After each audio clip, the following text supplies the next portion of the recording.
Bago ko alpasan ang mga cockerels at baby pullets ay pinapatuka ko muna sila at pinapainom. At habang kumakain sila, ako'y magwawalis naman para malinis na ang paligid bago sila alpasan.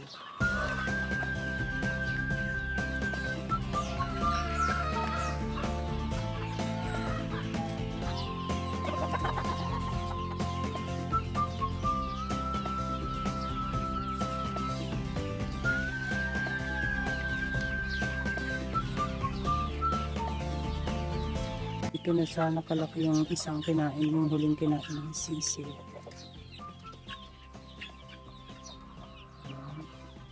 Ito mukhang lalaki din. Kaya ako sinasabing lalaki, may mga itim siyang balino. Ito naman mukhang babae. Ito naman yung mga sisiw sa scratch pen. Iniisa-isa ko sila at binibilang ko kung ilan ang lalaki. Ito nga pala ay anak ng aming ARL sweater at white broodcock. 23 heads ang nabilang kong lalaki. Yung mga nasa brooder at nasa folding, hindi ko pa nabibilang kung ilan. Ito, babae din. Babae din. Ito yung anak ng aming batang gold. Kaya pala straight ko. Ito naman, anak ng aming 2 times winner. Ito din, anak ng batang gold.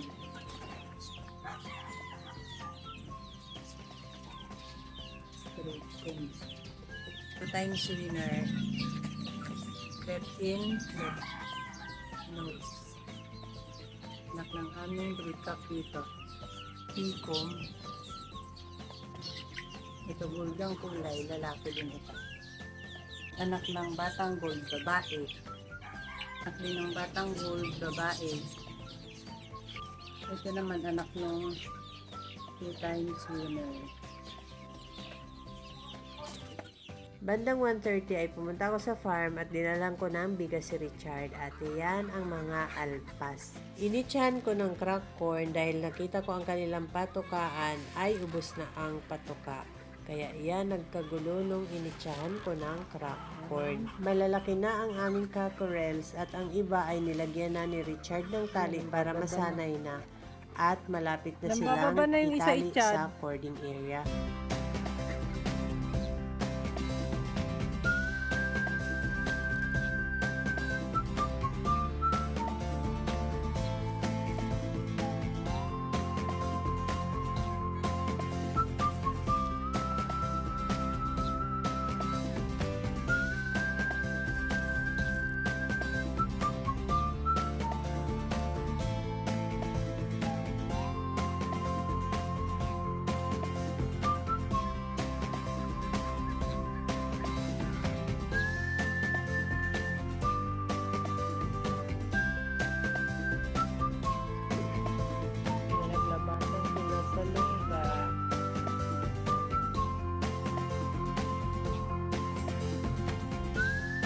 Mas madaming babae sa range area. 24 heads ang mga babae at 17 heads naman ang mga lalaki.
Ayan, dyan ang tambayan ng mga